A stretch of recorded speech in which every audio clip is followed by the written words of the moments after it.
I mean, it's going to take 30 years for somebody to even get close to even scratching the surface of the depth of what Dr. Anderson was. 3 generations of the Summers family saw Dr. Michael Anderson. He would make calls to our home to see how we were doing. Felicia and Lloyd say Dr. Anderson told them they were his longest standing patients. Well, we met him when he was first year out of medical school. Not only did they see him for 35 plus years, He's always been there as our doctor. Their children, then their grandchildren. It's just like losing one of your family members. They say he truly put the family in family medicine. Well, we loved him. We loved him, and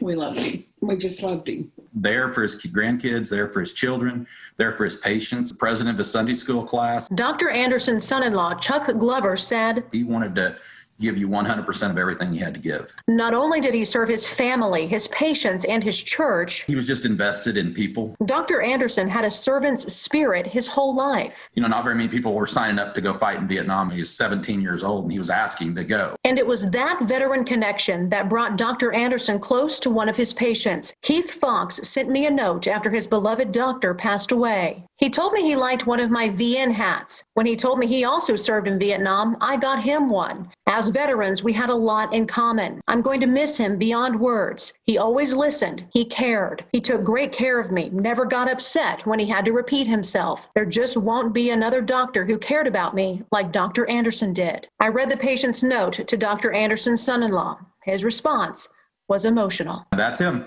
That's perfect. That's him. That's no doubt about it. Abigail Ogle, KOCO 5 News.